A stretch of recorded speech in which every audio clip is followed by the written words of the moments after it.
عقدة من لساني يفقه قولي. الحمد لله الذي هدانا لهذا وما كنا لنهتدي لولا أن هدانا الله. اللهم انفعنا بما علمتنا وعلمنا ما ينفعنا وزدنا علما. ربنا يسير ولا تعسر وتمم بالخير اللهم آمين. Lagi 3 minit Ustaz, tak nak teruskan? Kita tunggu sekejap lagi boleh Ustaz? Boleh. Okey.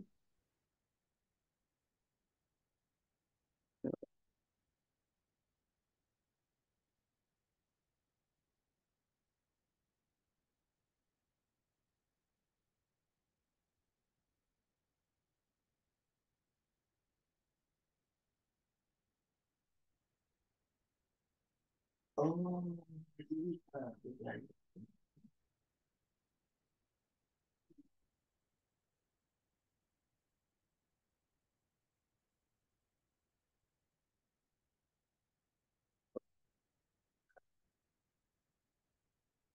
cahaya Quran, cahaya nur dia kata. Dia tak tahu aku pakai compact powder pagi tadi.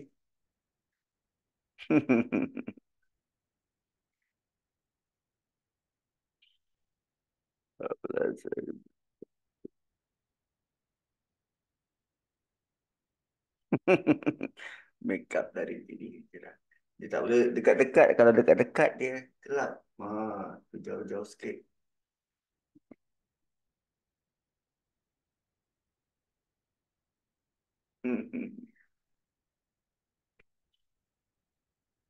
Brand apa? Ay, Simplicity.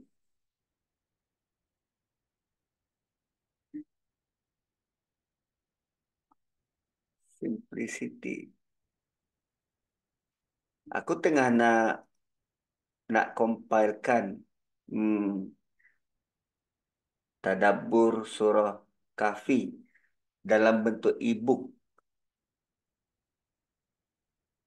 Tapi tak tahu macam mana nak buat. So sekarang ni tengah apa? Letakkan dekat Word. Nanti tak try convert ke PDF dan jadikan e-book. Lepas tu tak tahu sama ada nak letak gambar-gambar ke. Yelah, cerita Ashabul Kahfi tu kan ada anjing-anjing. Tak tahu nak pilih anjing gambar macam mana. Nak macam nak buat macam Paw Patrol tu ke. Anjing yang menjaga tu kan.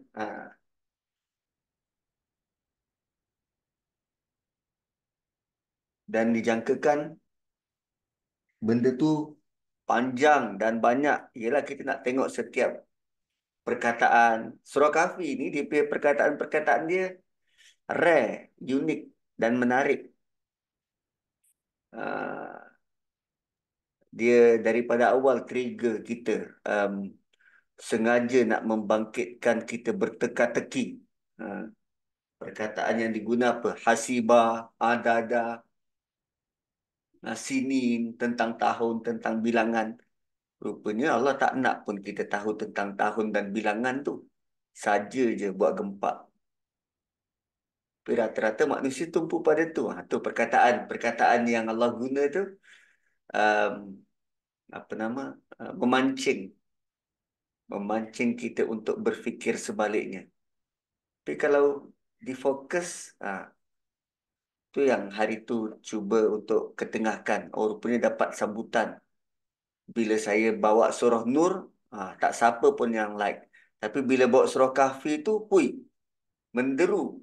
Mungkin kerana dekatnya kita dengan surah Kahfi. Tapi sepanjang kita baca surah Kahfi, ni teaser. Sepanjang kita baca surah Kahfi, apa yang Allah mahu kita tahu tentang ciri Ashabul Kahfi itu, ni, ayat ni je.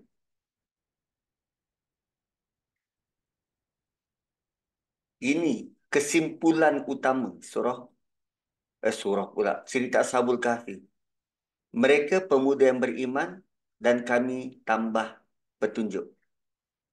Allah mahu kita tahu benda ni. Tapi yang kita beri tumpu apa? Banyak benda yang lain selain daripada benda tu. Kita tak hargai pemuda, tidak hargai keimanan, tidak menghargai Tuhan yang mengatur, tidak menghargai sebarang bentuk penambahan kebaikan pada diri kita, dan kita tak hargai pun huda. Satu pun kita tak hargai. Dahsyat. Dahsyat. So, tuan-puan kalau bercerita dengan anak-anak, mungkin dengan kawan-kawan apa sebaya, tanya mereka pasal surah Kahfi, minta mereka conclusionkan apa surah Kahfi itu, saya yakin mereka tak sentuh benda ni. Tak ada satu perkataan pun disentuh tentang benda ni. Sedangkan Allah beritahu kita, anda perlu tumpukan fitiah, beriman, Tuhan mereka, penambahan, petunjuk. Gitu. So, dah boleh? Silakan Ustaz. Surah Taubah. Ayat 7. Na'udzubillah. Na'udzubillahi minasyaitonirrajim. Bismillahirrahmanirrahim. Alhamdulillah. Alhamdulillahi rabbil alamin. Alhamdulillahilladzi anzala ala abdihil kitab wa lam yaj'al lahu iwaja qayyima. So, kita nak pergi ayat ke-75. 75 77. 77. 77. 75 adalah tentang aku janji mereka-mereka yang memberikan syarat kepada Tuhan. Sebelum itu Allah beritahu tentang bantu orang, bantu Nabi, kan, berjuang, terutamanya berjihad dari sudut harta dan nyawa. So, ada antara mereka yang kata, boleh nak bersedekah ni, boleh nak infak ni. Tapi dengan syarat, Allah jadikan aku kaya dulu. Kan? Jika Allah beri kami limpah kurnia, tentu kami akan bersedekah. Dia kalau orang Negeri Sembilan, dia sebut, kau nak akal-akalkan Den ni. Gitu. Nak mengakali Tuhan. Kalau Tuhan bagi aku, dah tentu aku akan beri. Sama macam surah Yasin. Dalam surah Yasin, kan Allah suruh bantu manusia yang lain. Maka orang-orang kaya ni, mereka beralasan, bukankah Tuhan berkuasa? Kalau dia mahu, dia bagi makan pada orang tu, kenapa aku yang perlu beri makan? So, dia cuba mengakal-akalkan Tuhan. Lalu, bila dia buat helah macam tu, kalau Allah beri aku kekayaan, dah tentu aku akan sedekah. Bila dia dapat kekayaan, watawallau, dia bakhil, trying to trick Allah. So, bila dia dapat kekayaan, dia menjadi bakhil dan dia berpaling. Iyalah, dia bukan hanya konteks wang ringgit, duit dan kekayaan. Kadang kemahiran, kadang kepandaian, kadang ilmu. Waktu dia mula-mula dapat sarjana muda syariah, dengan diploma IT, hari-hari orang panggil dia berkongsi kuliah gabungan antara Quran dengan IT. Dia akur untuk jemputan. Bila orang tanya, Ustaz, tak sambung master ke? Kejaplah saya sambung master. Dia pun sambung master. Bila dah dapat master, dia sambung PhD. Bila dah dapat PhD, sekali panggil, setakat 200 setengah tak pandang. Saya ada doktor kot. Saya sudah berusaha keras untuk dapat doktor ni. Apa? Jemaah Ahsanul Amalah. Berapa ramai korang punya pengikut ni? Lain. Kan? Bila sudah ada, falamma atahum min fadlih, bila Allah beri limpah kurnia dia, dia jadi bakhil, main harga. Awak mau jemput saya, tanya saya PA. Yang negotiate PA. Kita dah tak boleh tawar-menawar dah. Ustaz Nazri, takkanlah 3,000 mahal now. Kalau negotiate terus dengan Ustaz Nazri, mesti Ustaz akan rasa um, sedikit kasihan. Tapi kalau negotiate dengan PA, kita tak kenal PA. Tak, ini harga kami. Kami memang mengambil kira semua kebarangkalian yang berlaku. So, 3,000. Mana ada negotiate dah? Kan? Malah watawallaw wahum mu'ridun.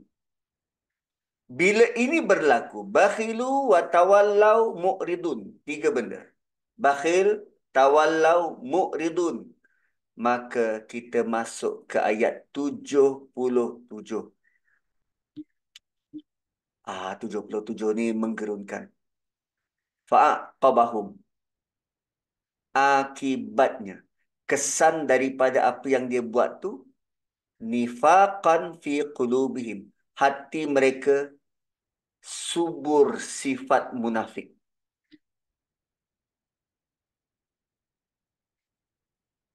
Asalnya surah infak. Tapi dia tak mahu infak. Kesan dia jadi munafik. Allah timbulkan munafik dalam hati mereka. Ila yaumi yalqaunahu. Start daripada dia berpaling, sampailah dia bertemu dengan Tuhan. Sifat itu kekal. Uh, there is no turning back. Macam mana nak ubat tu? Ubatnya kena infak. Oh, ada beza infak dengan sedekah. Sedekah lebih besar, infak lebih spesifik. Kalau sedekah tu payung besar, di bawah sedekah ada zakat, ada infak, ada wakaf, ada amal-amal soleh. So, specifically, ubat untuk munafik ialah infak. Kerana dengan infak, hati kita digugah dan teruji. Yelah, bayangkan kalau hati itu kosong macam ni. Cuba teka, bekas apa? Ni bekas kerepek. Maksudnya kerepek sudah habis. Bila benda sudah habis di dalam, benda lain akan mengisi. Kan? Bila benda sudah habis di dalam, benda lain akan mengisi. Sekarang ini, hati kita yang terbuka begitu. Sekejap, apa aku nak isi ni? Kita isi dengan, mana? Baru nak riak ada tasbih. Oh, ada tasbih. Katalah kita isi dengan ingat Tuhan. Okay? Isi dengan ingat Tuhan, penuh. Benda lain boleh masuk tak? Tak boleh. Sekarang dia isi dengan wang ringgit, dengan kekayaan, dengan ego, semua diisi. Tuhan boleh masuk tak? Tak boleh. Jadi dia kena infak, kena keluarkan. Kena keluarkan. Barulah ingatan pada Tuhan tu boleh masuk. Mau isi meruku, di Pavali sudah habis. Sekarang kita looking forward. Apa lagi perayaan selepas ni, kan? So, fa'aqabahum nifaqa. Fa'aqabahum, Ar-Razi menerangkan tindak balas dari Allah yang menyusul setelah mereka khianat atas janji. Itu. Aqabah. Iqab, balasan. Ini tindak balas. Bukan Allah sengaja menjadikan mereka munafik. Tapi itu adalah bentuk tindak balas dari Allah. Maka pandangan kita, mak bapak, perlu melihat anak-anak. Macam mana mahu membesarkan anak-anak, mengurangkan potensi untuk mereka jadi munafik. Tunjukkan pada anak-anak bahawa kita ringan tangan untuk memberi. Infak. Infak, fokus dia pada harta dan wang ringgit. So, balasan itu ialah sikap munafik yang berlarut-larutan dalam hati mereka sebagai kesan akibat dari perbuatan mereka sendiri. Kemudian, nifaqa fi qulubihim. Ui, ini lagi dahsyat. Munafik yang dimaksudkan oleh ayat ini, nifaqan itu merujuk kepada apa? Sifat dusta dan berpura-pura dalam agama.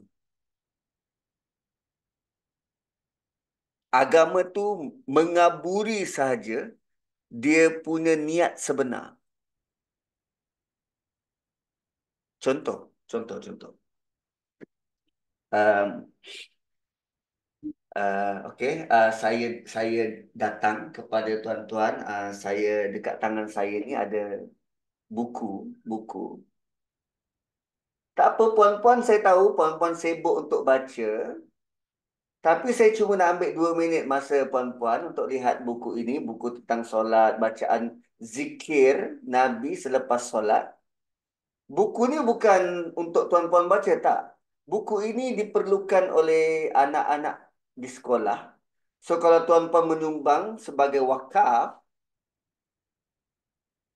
kami akan edarkan buku ni ke sekolah. So, ini kira ibadah wakaf bagi tuan-puan. So, anda pun menyumbang pada saya. Dan siapa yang boleh pastikan saya beli buku dan bagi pada anak sekolah? Ada audit? Saya terikat dengan mana-mana jabatan? Tidak. Saya pergi meja ke meja. Wakaf ni serendah RM5. Ha, ha.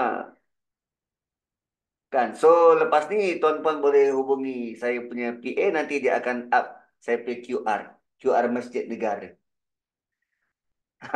Gitu. So, nifaqan fi qulubihim itu kepura-puraan dalam agama, menggunakan teks agama untuk menutup apa yang hati dia mahu tentang dunia ni. Tak jujur terhadap agama. So, kalau macam tadi, apa yang mengisi hati dia, iman tu dikeluarkan. So, diisi dunia. Itu. Nifaqan fi qulubihim. Dan bila nifak, kepura-puraan itu sudah menguasai hati. Susah mau keluar. Pura-pura sudah menguasai hati. Berdusta. Dan akhirnya dia akan menjadikan hati berbolak-balik. Muncul keraguan. Tak jujur. Dan lebih menyakitkan, Allah letak time frame ila yaumil qiyamah. Sehingga mereka mati. Bertemu Allah di akhirat. Ibnu Ashur melihat ayat ini sebagai ila yaumil qiyamah ni sebagai kekal. Mereka akan kekal dengan sikap buruk ini jika tidak segera bertaubat. Dan ini bentuk hukuman tanpa sedar yang berlanjutan. Siapa yang tak nak pelihara hati? Kan? Masing-masing mahu pelihara hati masing-masing. Tapi bayangkan, kita sibuk pelihara hati, rupanya dalam hati, fi qulub, dalam hati dia, ada kemunafikan. Sia-sia. Sebab mereka terus-menerus memelihara hati yang di dalamnya ada sifat kemunafikan tanpa rasa ingin memperbaiki diri. Nah, itu juga bentuk istidraj lah. Allah biarkan. Punca dia apa? Bima akhlafullah. Tindakan janji yang mereka langgar setelah menerima kebaikan dari Allah. Mereka mungkir janji untuk sedekah bila diberi rezeki. Tapi setelah dapat rezeki, enggan laksana. Mungkir janji. Wabima kanu yakzibun.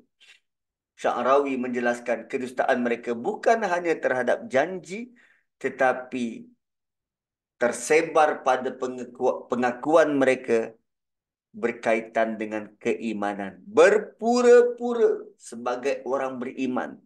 Namun perbuatan yang ditonjolkan menampakkan sifat munafik. Gitu.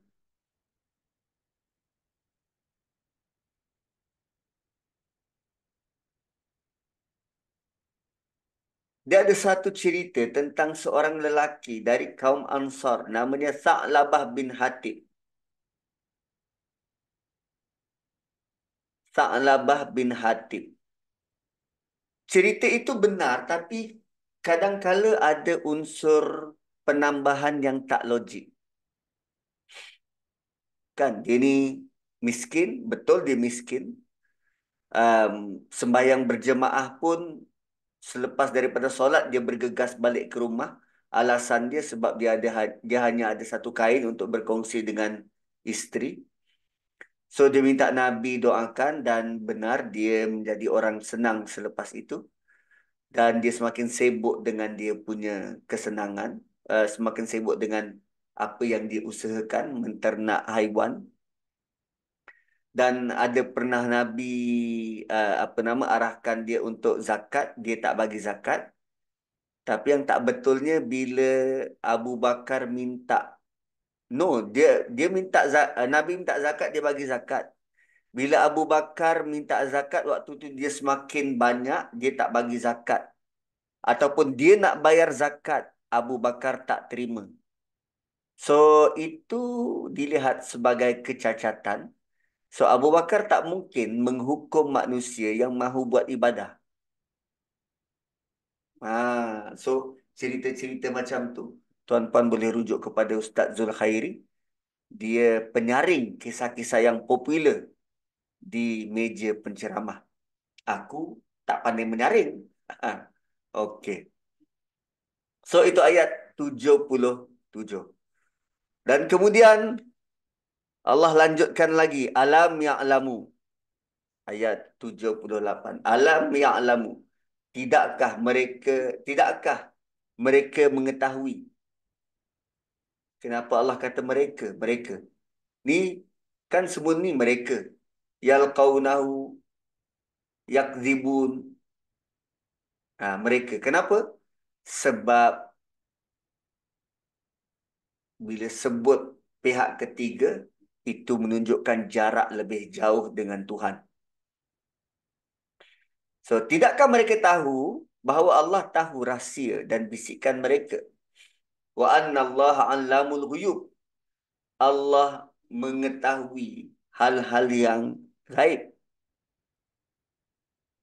Malah dalam ayat ini ada dua benda yang similar yet berbeza, sir dengan najwa. Sirrahum wa najwahum. Sir tu apa? Rahsia. Najwa, bisik. Sesuatu yang rahsia mestilah kita bisik-bisik. Apa beza kedua ni? Sir tu rahsia, bisik. Ar-Razi kata sirrahum merujuk pada apa yang disimpan dalam hati. Apa yang dalam hati Kak Syida, hanya Kak Syida tahu. Sehinggalah dia bisik pada orang lain. Itu sir. Kita masing-masing kita ada detikkan dalam hati itu. Dan tak ada siapa orang tahu. Sir bukannya rahsia. No, sir bukannya rahsia seperti mana yang kita faham rahsia itu. Bagi kita rahsia, apa yang kita sampaikan pada pihak kedua. Ini secret tahu antara kita berdua je. Akhirnya dia jadi rahsia umum. Ini rahsia antara kita berdua. Antara kita berdua itu bukan rahsia, itu sudah najwa. Saya berbisik dengan dia. Tapi kalau sir, apa yang ada dalam hati saya yang tak ada siapa tahu. So, sama ada anda seorang yang tahu ataupun yang anda bisikkan ke telinga orang lain, semua Allah tahu. Wa annallaha alamul ghuyub. Allah Maha tahu terhadap segala perkara yang gaib. So, sir dengan najwa. So, kita pun bagi nama anak Najwa. Sedaplah nama tu Ustaz, Najwa. Hmm. Ya, itu maksudnya bisikkan. So, bila nak panggil dia tu, dia suka bisik-bisik je. Okay. Um, Antara hadis yang berkaitan ialah Allah tidak melihat kepada bentuk tubuh kalian atau rupa kalian, walakin zur ila qulubikum, akan tetapi Allah melihat kepada hati kalian. Allah melihat kepada hati kalian. So, Allah beritahu kepada orang-orang munafik bahawa apa pun yang dia sembunyikan. Apa dia sembunyikan dalam hati? Sifat munafik tu. Mahukan dunia, mahukan laba, mahukan material. Dan dia hanya tonjolkan yang baik-baik. Konon-konon dia orang beragama paling patuh. Dia terpaling lah, terpaling. Alladzina yalmizuna al-muttawwi'in. Bila sudah di-reveal, bila Allah beritahu hati mereka sudah dimulai dengan kemunafikan. No, bila hati yang ini sudah berisi dengan sifat-sifat munafik, maka hati yang rosak akan menghasilkan tindak tanduk yang juga rosak. Sekarang ayat 79 adalah tentang tindak tanduk orang yang hatinya rosak. Apa tindak tanduknya? Yalmizunal muttawwi'in. Yalmizuna artinya mencela atau mengejek. Mencela atau mengejek. Terang-terangan ke? Tidak. Secara sinis. Yalmizun.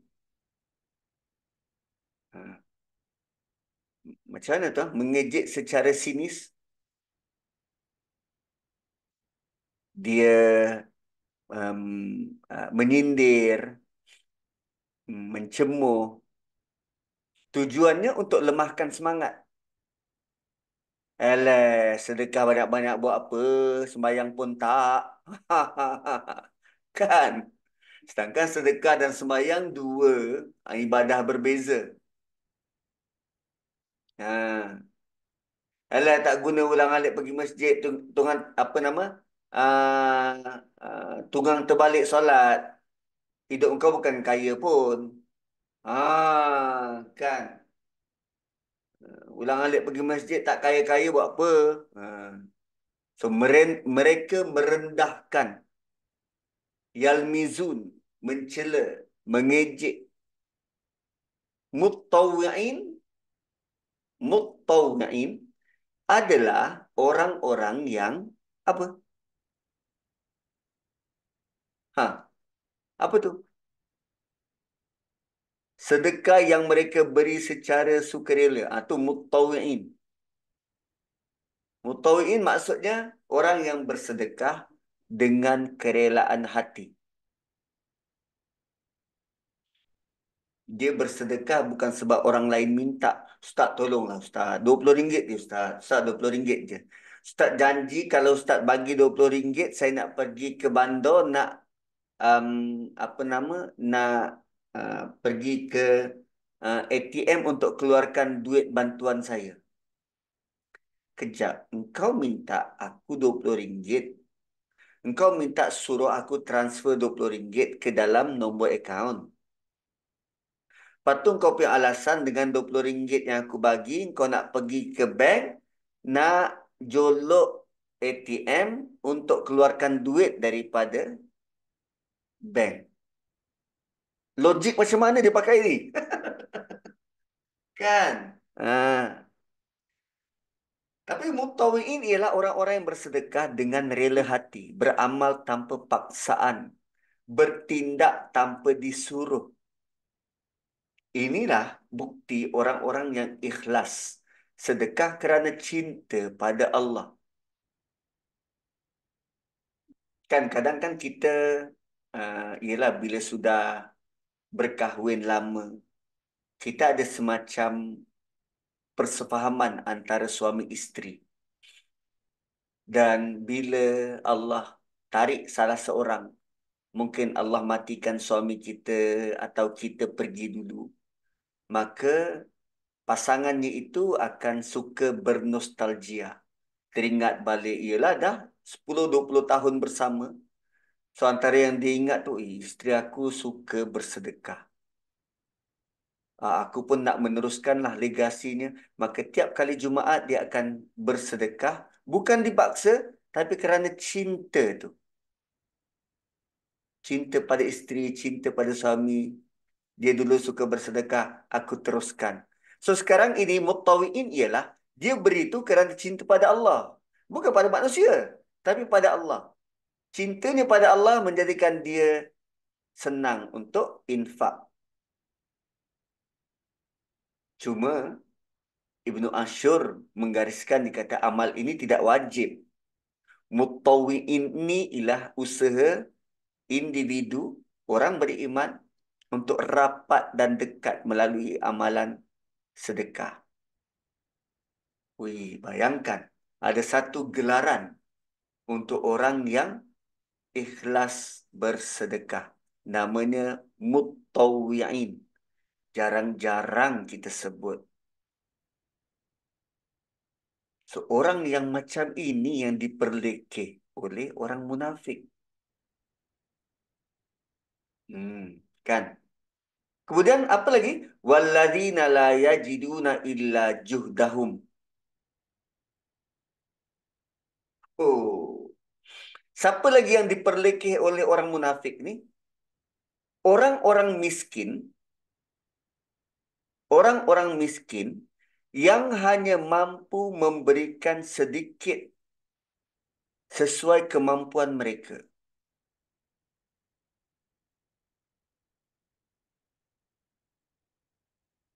Kadang-kadang kita pun macam tu. Kau dalam miskin, kau nak bagi lagi. Ani, walladzina la yajiduna illa juhdahum. Dia tak ada apa. Dan saki baki yang dia ada pun dia masih nak sedekah. Ibnu Ashur melihat frasa ini sebagai seseorang, amal seseorang tu tidak diukur dari berapa banyak jumlah yang dia bagi. Tetapi berapa kesanggupan yang dia beri. Kan, kalau Puan Fazila ada 100,000, Kak Syidah ada 10,000, Kak Liza ada RM10. Berapa peratus korang sanggup bagi duit yang korang ada? Kalau RM10, boleh tak bagi RM10? Boleh je Ustaz, RM10 kecil. Tapi kalau RM10,000, boleh bagi 100% seperti RM10. Fikir juga Ustaz. 100 ribu? Ha, ha, ha, ha. Mau keluarkan 10 ribu dari 100 ribu itu pun. Banyak sangat. Akhirnya, semakin banyak yang kita ada, semakin sikit kita beri. Semakin sikit kesanggupan kita untuk memberi. Kalau sikit kita ada, sanggup kita beri. Sebab bagi kita mudah nak dapat. Dan rupanya, sekarang ni Allah sedang letak, apa nama, um, um, keutamaan pemberi ni. Martabat pemberi. Pertama, golongan mutawi'in, memberi dengan ikhlas. Yang kedua, dahlah dia miskin, dia tak ada apa, tapi dia tetap mahu sedekah. Walladzina la yajiduna illa juhdahum. Kita mungkin bukan mutawi'in, tapi lazimnya kita pada walladzina la yajiduna illa juhdahum. Kita tak ada apa, tapi tetap mahu bagi. Lalu, apa yang orang munafik buat? Fayaskharuna minhum. Orang-orang munafik mengejek sedekah orang miskin dengan merendahkan apa yang mereka buat seolah-olah tak bererti. Kau miskin, kau bagi RM10 je. Baik tak bayarlah RM10. Ui. Cemuhan semacam ini sebagai ekspresi tak peduli orang-orang munafik terhadap nilai pahala dan terhadap niat yang sebenarnya dua benda itu sangat mulia di sisi Allah.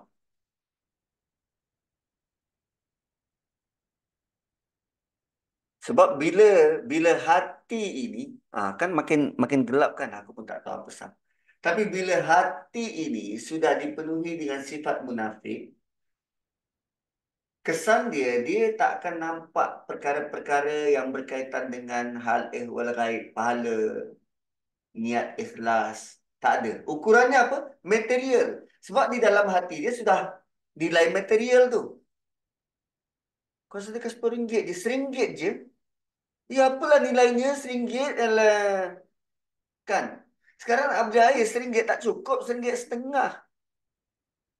RM1.70, kadang RM2. RM1 je. Dia tidak melihat nilai pahala dan niat. Satu ayat sebelum ayat 78 Allah sebut tentang benda gaib. Dia sudah tidak percaya pada benda gaib tu. Dan sakhirallahu minhum, kerana apa yang mereka buat, fayaskharuna minhum, bila mereka mencemuh, sakhirallahu minhum, lalu sebagai tindak balasnya Allah akan memperlakukan dengan balasan yang sesuai. Itu bentuk keadilan Allah. Mereka menghina orang-orang miskin, orang-orang yang bersedekah, Allah akan balas dengan kehinaan serupa. Penghinaan mereka kepada orang beriman penghinaan mereka kepada orang beriman diganti dengan penghinaan mereka di akhirat nanti. Walahum azabun alim. Bagi mereka azab yang pedih. Pedih mat, pedih. Kenapa azab yang pedih? Sebab kalau kita buat sesuatu dan orang rendah-rendahkan, kita rasa apa? Pedih di hati. Allah balas kepedihan serupa.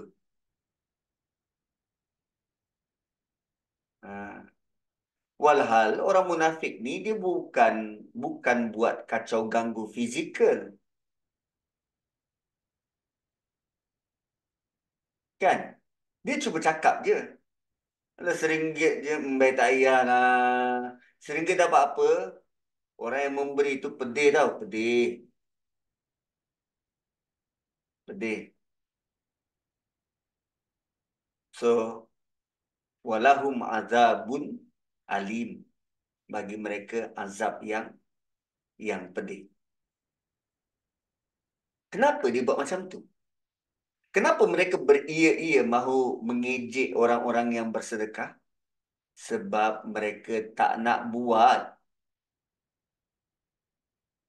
Tak nak buat. Macam kita lah tuan-puan. Kita dekat rumah, kita biasa tak cakap benda-benda yang apa? Memaki hamun, kan sebut nama binatang, babi, anjing kau. Ada ke dekat rumah? Tak ada. Dan bila kita dengar anak kita terlepas cakap macam tu sebab dia dapat daripada sekolah, apa kita buat? Kita akan nasihat dan kita akan rendahkan apa yang mereka cakap tu. Sedap, best sangat ke cakap babi ni? Perkataan yang tak sesuai, mulut orang yang baca Quran. Kita mula merendahkan benda tu sebab bagi kita tak penting untuk diulang sebut. Maka bagi kes orang munafik, dia tak nak buat. Maka dia akan berusaha supaya orang lain tak buat. Selagi mana orang buat, benda tu akan sakitkan hati dia. Benda tu akan sakitkan dia bagi dia. Bila orang mula patuh perintah Tuhan dalam masa yang sama, dia tak patuh, dia takut ketinggalan, dia takut rasa rendah, dia takut macam-macam ketakutan dia tu. Tapi bila disuruh buat, dia tak nak buat. Nah, tu psikologi kemunafikan. Ah, so Kak Syida ke Puan Syafini ke bolehlah buat kajian tentang psikologi munafik. Orang Barat tak kaji tentang psikologi munafik. Sama juga kita boleh buat kajian tentang psikologi syirik. Kenapa orang tertarik dengan kesyirikan ni? Apa psikologi di sebaliknya? Bagaimana cara dia berfikir? Gitu.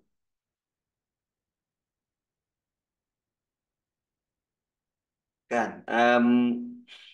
Apa nama? Kisah ini juga dikaitkan dengan orang-orang munafik yang mengejek sahabat Nabi seperti Abu Bakar yang bersedekah dengan jumlah yang besar. Kau bagi banyak-banyak buat apa? Kau ada apa nanti? Tu bila beri jumlah yang besar, dia kritik. Bila sahabat yang miskin seperti Abu Aqil, dia dia hanya mampu sumbang segenggam kurma untuk dia makan tu je. Ini dia yang aku mampu, ini dia yang aku ada. Sumbang untuk perang apa? Surah Taubah perang apa? Perang Tabuk. Dia hanya sumbang kurma. Orang munafik anggap benda tu kecil, sia-sia. Kurma je lah. Namun Allah ingatkan, dia ukuran amal bukan pada besar atau kecil jumlah, tapi berapa tulus hati kita. Suatu mungkin banyak duit RM1 dalam tabung masjid. Saya ikhlas RM1, Ustaz. Saya ikhlas RM1. Kalau RM10 tu ketar tangan. So, bila tangan Parkinson macam tu, susah nak masuk lubang tabung tu. Baik saya bagi RM1 cepat. Orang lain beratur kat belakang ni. Kalau 50, macam ni goyang dia. Begini-gini goyang. Tak boleh, Ustaz, tak boleh. Saya juga perlu jaga diri saya. Saya sebenarnya tak nak Parkinson di hujung usia. So, RM1 memadai lah. Itu alasan. Jangan begitu. Tapi boleh cuba juga sesekali. Termalah 50 ke 100 ke. Pejamkan mata sudah. Mana tahu dengan 100 ini saya boleh masuk syurga. Oi, kan? Berbaloi kot, berbaloi. So, itu 79. Bila hati mereka dikuasai dengan kemunafikan, Allah sudah sebut fi qulub nifaqan fi qulubihim, kan? Biasa macam mana? Selalunya dia punya um, susunan dia fa'aqabahum fi qulubihim nifaqa. Itu susunan dia. Tapi Allah dahulukan nifaq sebelum fi qulubihim.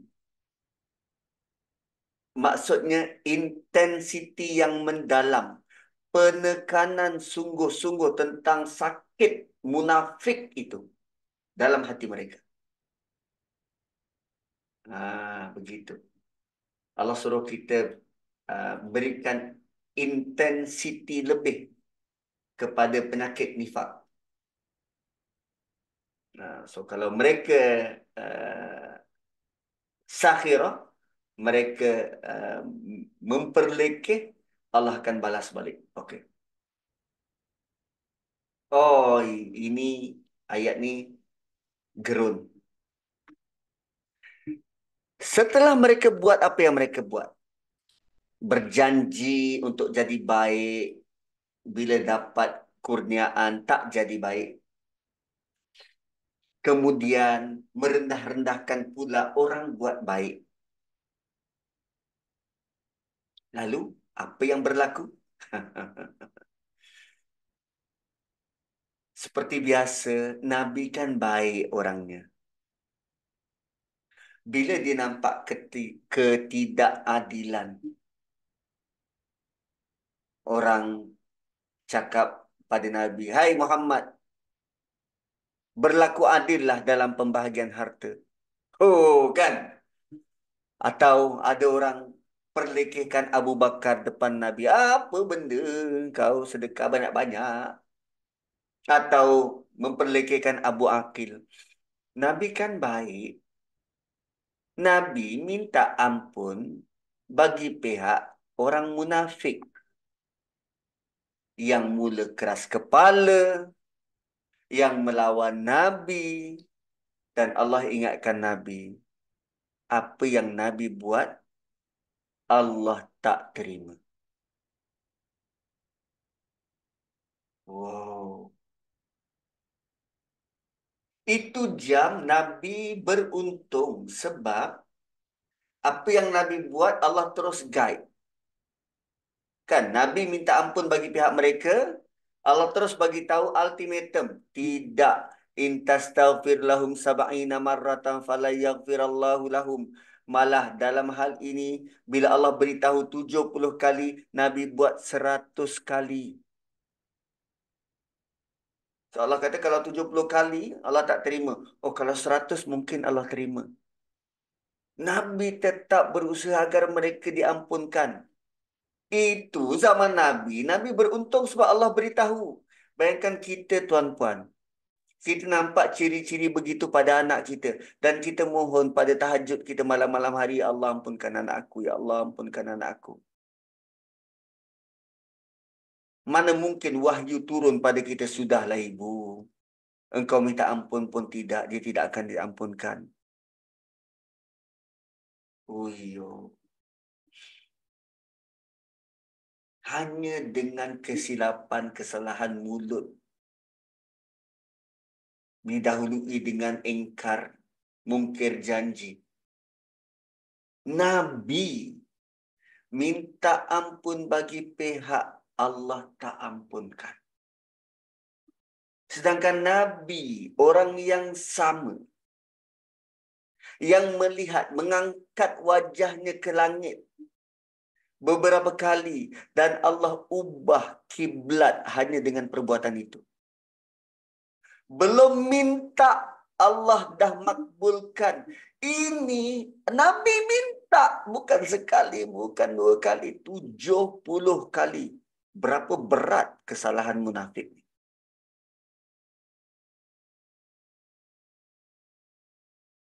Tu apa nama weightage yang kita perlu timbang-timbangkan. Wih. Dia punya level of kedurhakaan itu. Level of kedurhakaan itu sudah begitu mengakar. So, jom kita tengok perkataan demi perkataan. Istaghfir lahum aw la tastaghfir lahum. Mohonkanlah ampun bagi mereka. Istaghfir adalah fi'il apa? Fi'il amar. Itu kan bentuk arahan daripada Allah. Mohonkanlah ampun bagi mereka. Atau la tastaghfir lahum. Atau engkau tidak mohon ampun bagi mereka. Dan ayat ni boleh difahami sama ada Nabi minta ampun atau tidak. Allah tidak akan ampunkan mereka.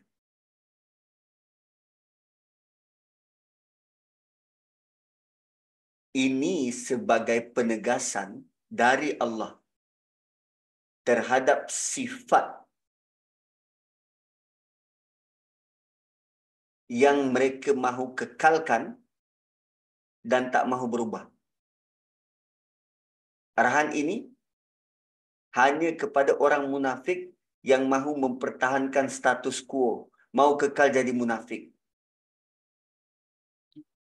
Sebab ada orang munafik berusaha, dia tahu dia ada ciri-ciri itu, dia berusaha untuk berubah, bertaubat. Tapi ini bagi yang tak mahu, tak harap. In tastaghfir lahum, meskipun kamu memohon sab'ina marratan, 70 kali. So Ar-Razi sebut, ini artinya bukan literally 70 kali. Ini bentuk mubalaghah, hyperbola.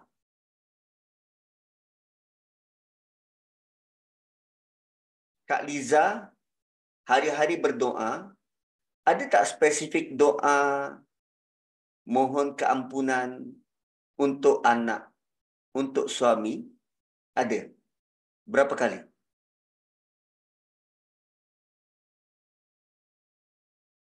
Adalah kalau teringat Ustaz, waktu maghrib tu, itu pun 3 kali. 3 kali itu pun dah cemuh dah Ustaz. Untuk suami 3 kali, Ustaz, ya Allah ampunkanlah suami aku. Ya Allah ampunkanlah suami aku. Ya Allah ampunkanlah suami aku. Ya Allah ampunkanlah suami aku. Tak, 5 kali sehari semalam tu, setiap kali solat, kita minta ampun. Berapa kali sekali minta ampun tu? Sekali permintaan je. Ya Allah ampunkanlah suami aku. Ini Allah kata, kalaupun engkau buat 70 kali per attempt. Sekali percubaan 70 kali. Ada pernah kita buat, minta kampunan macam tu pada Allah. Ya Allah, anak aku, ya Allah ampunkanlah, ya Allah, anak aku, ya Allah ampunkanlah dia, ya Allah. Masuk kali ketiga kita sudah rasa, cukup kot. Ini 70 kali. Ini menunjukkan besarnya usaha yang Nabi buat untuk mohon ampun bagi diorang. Bahkan usaha sebanyak itu pun Allah takkan ampunkan sebab hati mereka keras menolak hidayah.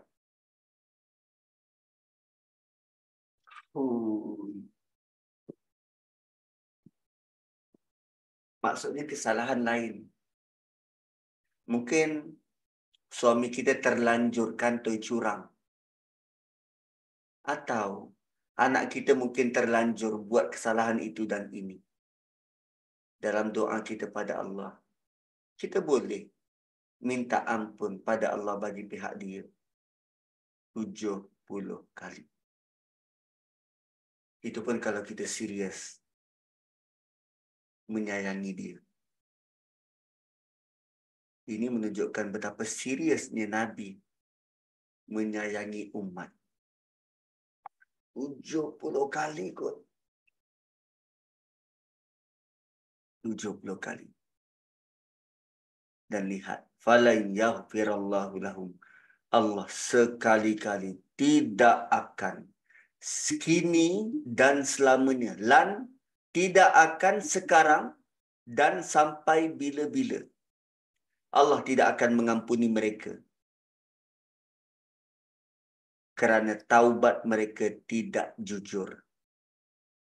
Tidak ada menunjukkan sebarang tanda-tanda mereka mahu bertaubat secara jujur. So, kalaupun kita mak ayah minta ampun pada Allah bagi pihak anak, bagi pihak orang lain, pengampunan itu berkait rapat dengan keinginan orang itu sendiri untuk bertaubat, perbaiki diri. Itu maksud fala yaghfirallahu lahum. Tuan-puan, kadang ada orang berdakwah datang ke rumah kita. Kita kenali sebagai tabligh. Kan orang-orang tabligh ni. Orang tabligh ini dia sedaya upaya mahu ikut cara Nabi berdakwah. Cara Nabi berdakwah macam mana? Bila Nabi datang berdakwah, orang tu tak nak terima.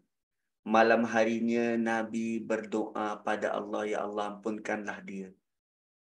Ampunkanlah dia. Mungkin dia tak terima dakwah Nabi itu kerana ada lapisan-lapisan yang masih menutupi hati dia untuk menerima. So Nabi minta ampun bagi pihak dia. Sekarang orang-orang tabligh bila datang ke rumah kita, nak jumpa dengan suami kita buat-buat suara, tukar suara. Waalaikumsalam. Nazri tak ada kat rumah. Konon-konon macam isteri yang jawab, sedangkan suami kita yang jawab. Tak nak jumpa dengan orang tabligh. Orang tabligh bukan tak tahu kita ubah suara. Tak apalah, Cik. Saya datang lain kali, Cik. Sebab suami tak ada kat rumah. Dia pun pergi balik ke masjid. Dan setiap rumah yang dia pergi, dia akan tandakan. Dan malam itu mereka akan solat taubat, solat tahajud. Dan dalam tahajud mereka doakan, ya Allah, aku tadi pergi rumah si Fulan. Diubah suara dia, ya Allah. Bukan aku tak tahu garau-garau geli macam tu. Ya Allah, kau ampunkanlah dia. Itu kebiasaan mereka. Mereka minta ampun pada Allah bagi pihak. Mungkin orang yang kita jumpa tu kita sanggup untuk minta ampun berapa? 3 kali. Sebab banyak lagi nama lain.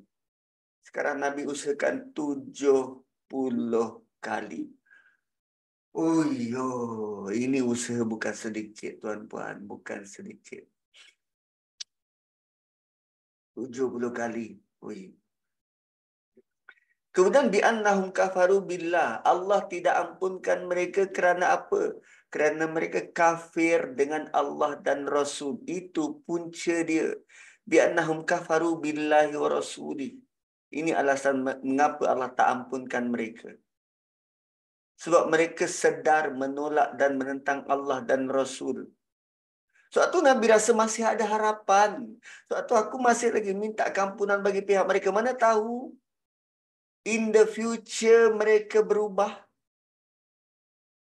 Begitu optimis Nabi pada mereka. Bayangkan untuk orang munafik, Nabi minta ampun 70 kali. Untuk orang beriman,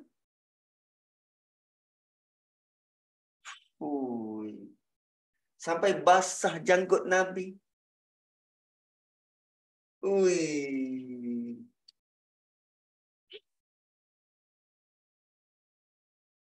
Dan kerana itu, kerana mekarnya penolakan orang-orang kafir ini, sekejap. Bukan tadi kita sebut tentang orang munafik ke? Allah terus sebut kafaru. Basically mereka sudah kafir. Dia bukan lagi pada level munafik. Sebab bila sebut munafik ni, mereka masih ada lagi saki baki iman dalam hati. Tapi bila dia sudah keluarkan iman, tukar dengan kemunafikan, mana dari hati ah? Kan? Bila sudah keluarkan munafik, tukar dengan kemunafikan, keluarkan iman, tukar dengan munafikan. Masih ada iman dalam? Tiada. Sebab tu Allah sebut kafaru. Mereka sudah dikira kafir. Cuma yang layak mengatakan mereka kafir siapa? Allah. So janganlah kita tengok orang-orang yang kedekut, tak nak scan QR Masjid Negara itu sebagai kafir dan munafik. Tak boleh, tak boleh. Tak apa, lepas ini nanti Syafini akan, apa nama? Akan up lagi QR itu. Kan? So kita tidak layak untuk kata orang yang tak nak buat begini, tak nak buat macam ni sebagai terima kasih Syahira sebagai orang yang begitu. Tak, yang layak menggelar mereka adalah Allah. Bi'annahum kafaru billahi wa rasulih. Wallahu la yahdil qaumal fasiqin.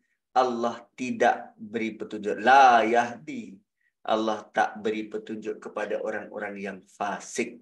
Nak tunjuk hati mereka bila diisi dengan kemunafikan, hati mereka rosak.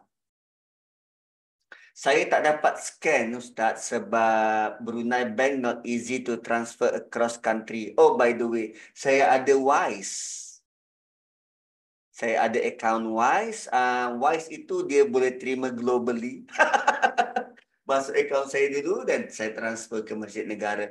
Itu pun ada persen lah. Biasanya kami kenakan 30% daripada jumlah transfer. Kan? Aduh, tak adalah saya gurau-gurau aja. So, wallahu la yahdil qaumal fasiqin. Allah tidak akan beri hidayah petunjuk kepada kaum fasik. PayPal pun saya okey. Saya terima semua jenis mata wang. PayPal. Okey. Kemudian ayat 81. Ayat 81. Ustaz, jika seseorang sangat bakhil, susah untuk infak, adakah dia mewarisi sifat munafik? Kalau kita perhati ayat tu, begitulah gambaran yang diberi. Infak ada kaitan dengan kegagalan untuk infak, ada kaitan dengan munafik. Ayat-ayat sebelum ini. Sebab sebelum dia ada harta, dia bukan tidak pernah diajak untuk jomlah sedekah. Pernah. Tapi alasan dia waktu tu sebelum ada harta, alasan dia kalau Allah beri aku harta, barulah aku sedekah. Dan sekarang sifat bakhil tu timbul kerana apa? Dia ada banyak harta. Kan ayat sebelumnya Allah sebut tentang bakhilu bihi wa tawallau. Mana tadi? Bakhilu. Ani. They became stingy. Directly Allah sebut tentang bakhil itu. Dan kita tidaklah terus nak kata, oh dia ni memang munafik sebab bakhil. Tak. Kebarangkalian tu ada. Mungkin dia bakhil dengan kita tapi tak bakhil dengan orang lain. Satu Piramli begitu halus buat cerita. Haji Bakhil yang kita tengok cerita apa Tiga Abdul, bukan Tiga Abdul. Apa? Labu-labi tu. Haji Bakhil dalam Labu-labi tu, bila Cikgu Murni approach, berapa cikgu? Dengan orang lain, lelaki datang, tak mau. Tak mau. So maksudnya dia bukan munafik. Dia cuma ada kepentingan. Hebat tak? Tan Sri Piramli buat filem. Orang munafik, siapa pun datang. Tak. Tapi Haji Bakhil, Cikgu Murni datang, berapa cikgu? Kan dia terus buka buku cek. So ada ruang-ruang. So kalau kita dapati orang tu bakhil, Mungkin dengan kita, dengan anak-anak, dia mungkin terbuka hati. So kalau kita minta daripada dia, kita dah tahu. Cucu, minta cucu dia minta. Suruh cucu dia minta. Dia mungkin terbuka hati. Tengok halus tak ayat-ayat Quran ini dalam nak beri kita peringatan, jangan cepat untuk terus blanket. Sekali minta, ini kedekut ni orang tua ni. Quran tidak menyuruh kita buat serkap. Jarang begitu. Kan.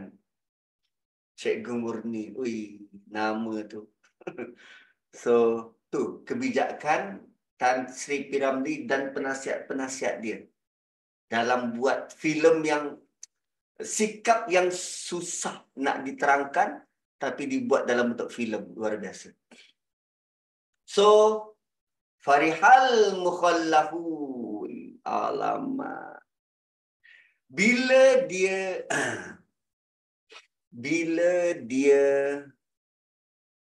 macam mana? Saya nak gambarkan. Bila dia ditinggalkan oleh orang-orang yang pergi perang Tabuk.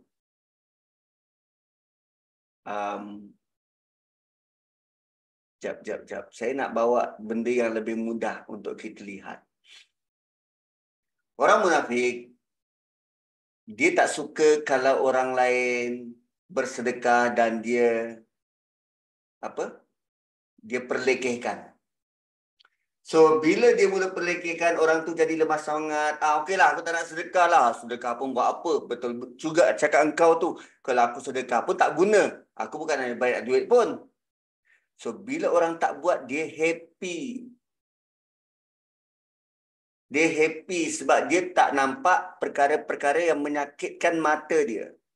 Ayat ini, Allah sedang highlight bagaimana perasaan orang munafik bila dia tak nampak benda yang menyakitkan hati dia.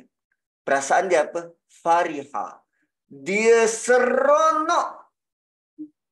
Bersukacita. Sebab mereka ditinggalkan. Mereka tak ikut sama. Mereka tidak ikut sama berjihad di Tabuk tu. Kerana mereka tak ikut, mereka seronok. Tu fariha. Farihal mukhallafun. Al-mukhallafun ini orang-orang yang ditinggalkan. Orang-orang munafik yang sengaja pilih tak nak ikut berperang.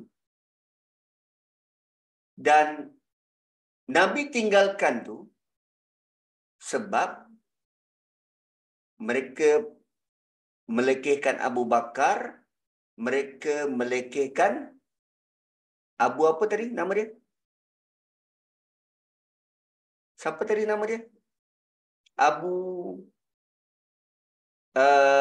yang miskin tadi. Abu Akil. Abu Akil, yes, Abu Akil. So, mereka perlekehkan orang kaya dan mereka perlekehkan orang miskin. Bila dia buat macam tu, dah tentu Nabi tak happy. So, bagi Nabi, kalau sebelum pergi pun mereka dah macam ni punya mulut, nanti kalau aku ajak lagi, teruk diorang. So, Nabi tinggalkan. Bila Nabi tinggalkan, mereka punya bungah. Orang Jawa kata bungah. B-U-N-G-A-H. Bungah. Seronok tak keruan. Orang Jawa kata bungah hede. Seronoknya. Tuh. So, farihal mukhallafun, orang-orang yang ditinggalkan ini sengaja memilih untuk tidak ikut berperang dan mereka rasa happy. Dan Ar-Razi mengulas ini mencerminkan bencinya mereka terhadap kewajipan berkorban demi agama. Kewajipan berjihad, bencinya mereka tak nak berjihad dan enggan berkorban demi agama. Bima qadihim khilafa Rasulillah, ditinggalkan mereka di belakang Rasulullah. Khilafah Rasulullah, memilih untuk tinggal ketika Rasulullah dan kaum muslimin berangkat. Ini bukan hanya pasif. Mereka memang mengintai-ngintai, sengaja sakitkan Nabi supaya Nabi tinggalkan. Alah, kadang anak kita juga macam tu. Dia mengambil kesempatan dalam kesempitan. Dia tahu mak dia tak suka lambat-lambat. Dia memang tak nak pergi ikut kenduri. Saja dia buat lambat-lambat dan dia tahu mak dia punctual. Siapa lambat, mak tinggal.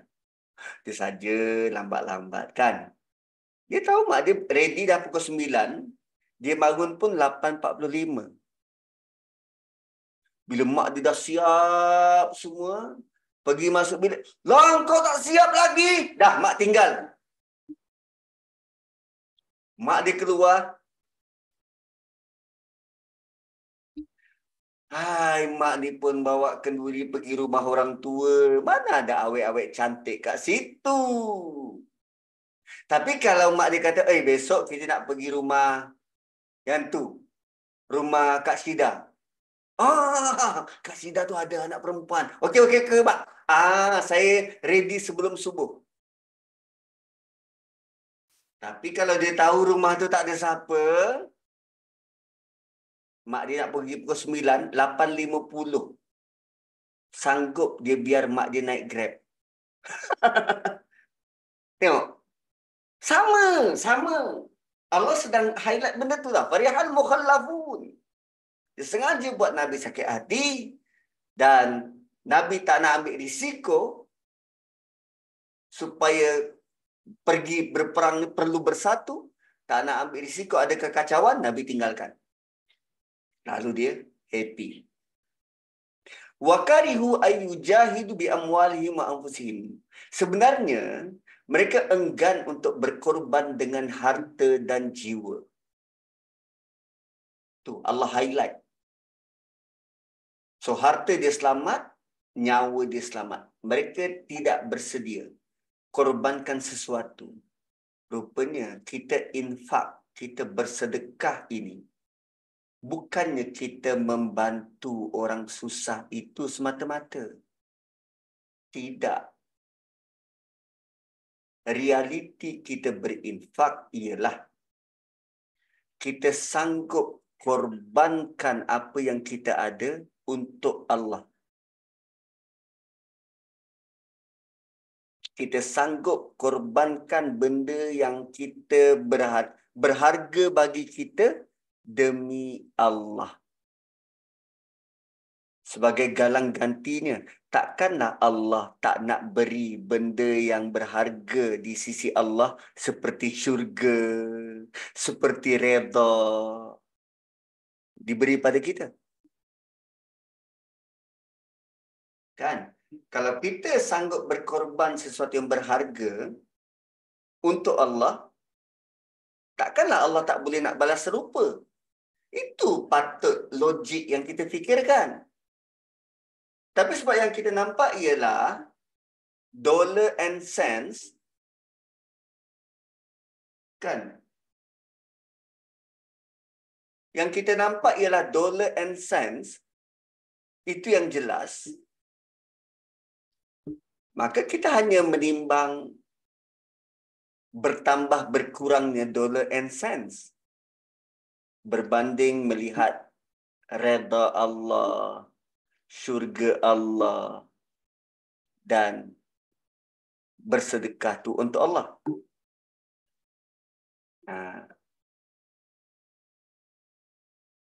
Wakarihu ayyujahidu bi amwalihim wa anfusihim. Mereka enggan berkorban. Malah semasa Nabi nak berangkat. Semasa Nabi nak berangkat, dah sedia semua berapa? 30,000 orang. Mereka sempat lagi kata, la tanfiru fil har. Korang buat apa? Korang ikut tu Nabi tu. Kau nak kena panggang ke?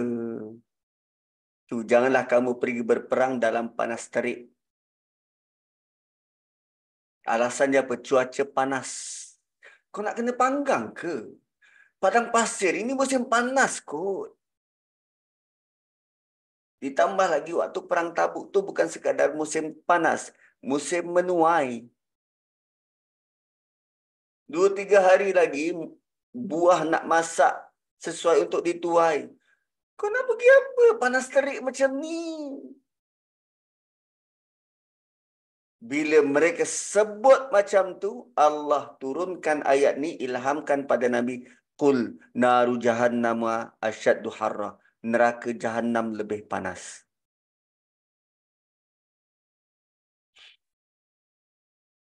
Kan, bayangkan kalau kita scan tadi tu kod, entah mana tadi kodnya.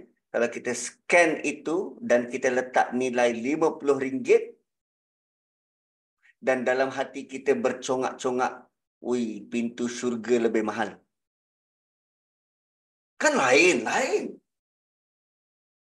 Kita hanya nampak realiti panas dunia, tapi Allah datangkan api neraka lebih panas.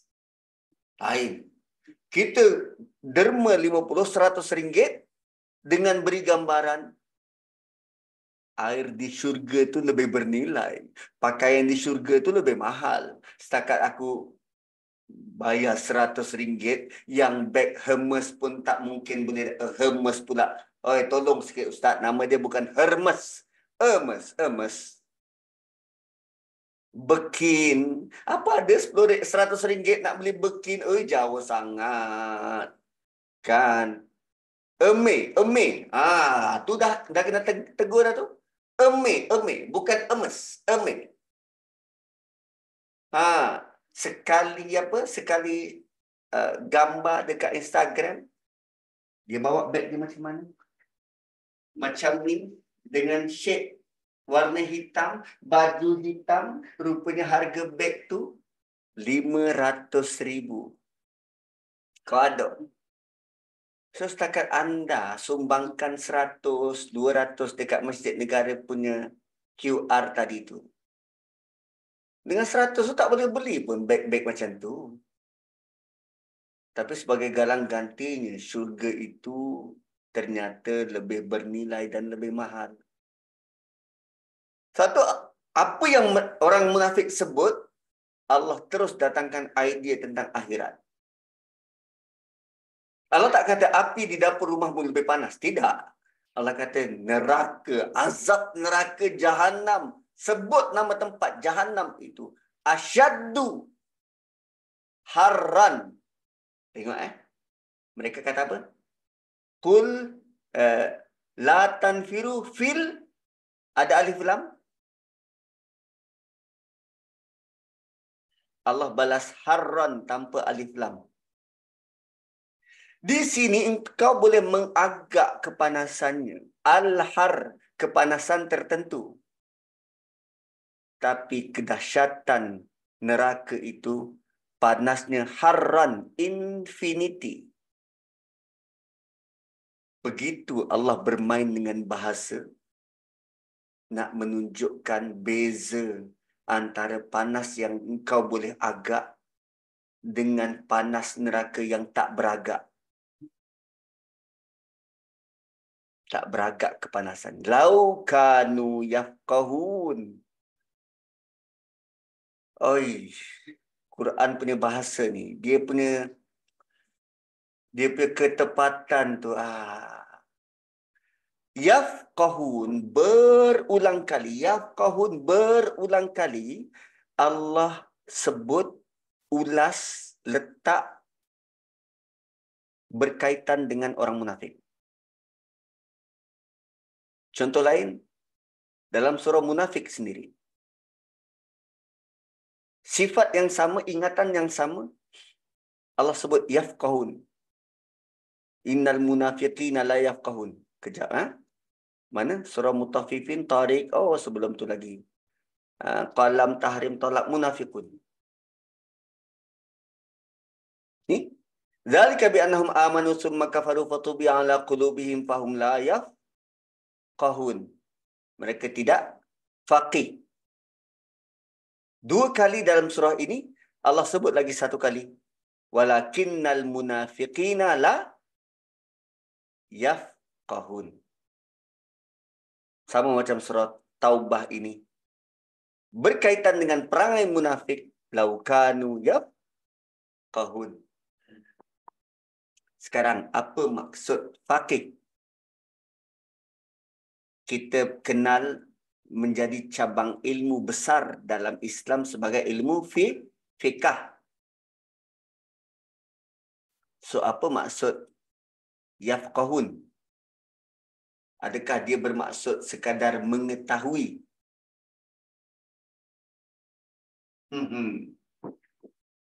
So, untuk memahami yafqahun, kita kena tengok ilmu fiqh. Ilmu fiqh tentang apa? Tentang hukum fiqh. Adakah hukum fiqh itu kita boleh lihat selapis? Tidak, dia berlapis-lapis. Selapis mungkin kita nampak hukum wajib, tapi untuk orang yang kelas macam ni, dia jadi sunat. Untuk orang kedudukan macam ni, dia jadi makruh. Untuk orang kedudukan macam ni, dia jadi haram. Contohnya, hukum nikah. Nikah bagi orang yang mampu, berduit, cukup sifat, wajib. Wajib pula. Sunat. Sunat bernikah bagi orang yang mampu.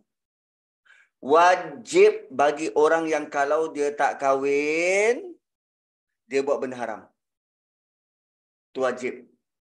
Haram bagi orang yang kalau dia kahwin, dia menganiaya. Makruh kalau dia kahwin, dia menyusahkan. Itu berlapis-lapis hukum. Hanya orang yang faqih, mengetahui situasi setempat, kepelbagaiannya masyarakat. Hanya orang macam tu boleh jadi ahli fiqh, mengeluarkan hukum fiqh. Sekarang orang munafik, tentang level kepanasan pun dia tak faham. Level kepanasan pun kau tak faham. Macam mana kau nak faham benda-benda yang lebih kompleks daripada itu? Itu maksud laukanu yaqul. Oh, itu pun kalau dia boleh berfikir berlapis-lapis lah. Kalau setakat fikir selapis je, panas dunia je, itu pun dia tak boleh nak handle. Memang taklah. Dahsyat betul cara sarkastik Allah dalam ayat ni. Lau kadu yafqahun, itu pun kalau dia fahamlah. Ini pengetahuan mereka tentang akhirat pun sangat lemah. Ar-Razi kata, menafsir kalimah ini sebagai sindiran level tinggi kepada kaum munafik yang tidak mampu memahami konsekuensi akibat buruk dari pilihan mereka. Pengetahuan mereka tentang akhirat pun sangat lemah. Lalu kerana lemahnya itu, mereka gagal melihat hubungan antara tindakan dunia dan akibat di akhirat. Sampai ke tahap Allah perlu berterus terang. Api neraka itu lebih panas. Punyalah mereka tak nampak, tak faham. Begitu. Kan? So, kerana kita mahu menjadi orang-orang yang faqih, yang faham, bila melihat jam 11.20 hampir kepada masa penamat, better kita berhentikan dulu. Kan? Kalau tak, nanti orang kata, Ustaz ni tak faham-faham lah Ustaz. Ini dah 11.20, dekat makan tengah hari, nak masak-masak lagi. Baik Ustaz berhenti. Tapi macam Ustaz tak faham. So, aku berhenti dulu. Alhamdulillah, barakallah fikum Ustaz. Kami nak rasa bahang panas api dapur pula Ustaz. Nak bagi ada feel. Nah, takut kepada neraka tu. Barakallah fik. Setakat ni tak ada soalan di ruangan chat. Di FB pun rasanya tak ada kot. Tapi hari ni kita betul-betul lah untuk saya sendiri, saya ayat 81 tu lah. Maksudnya dalam satu ayat Allah sebut dua perasaan. Satu farihah dan satu karih kan Ustaz. Ya, Maksudnya dalam keadaan kita melakukan sesuatu ibadah. Sama ada kita melakukan dengan happily kan, farih tu, ataupun kita melakukan dengan keadaan terpaksa, dalam keadaan benci. Sama-samalah kita reflect untuk pelajaran kita pada hari ini. Tak ada soalan? Ada soalan daripada jemaah mungkin? Secara verbal, kalau ada? Tak ada. Tak ada. Okey. Tak ada ya. Dekat Facebook pun tak ada. Ya, InsyaAllah. Kalau tak ada, mungkin Ustaz boleh wrap up lah sebagai ada masa tambahan ni. Mungkin Ustaz boleh wrap up beberapa ayat yang telah kita discusskan pada hari ini tentang munafik terutamanya. Silakan Ustaz. okey. Ayat 81 ni nanti dia akan berkait langsung dengan ayat selepas 82. Ketawa sedikit, menangis banyak, kan, falyadhaku qalila walyabku katsira. Lazimnya ayat ini kita tersalah memahami kehendak sebab kita baca hanya ayat ini. Sebab bila kita baca ayat ini, kita tengok bolehlah, oleh itu hendaklah mereka ketawa sedikit di dunia dan banyak menangis di akhirat sebagai balasan apa yang mereka telah usahakan. Ini semua kata ganti nama tanpa merujuk kepada siapa-siapa secara umum bila hanya baca ayat ni. Tapi bila kita lihat sebelum-sebelum tu tentang cerita orang munafik, maka layaklah Allah kata, kau gelaklah sekarang. Nanti kau akan menangis.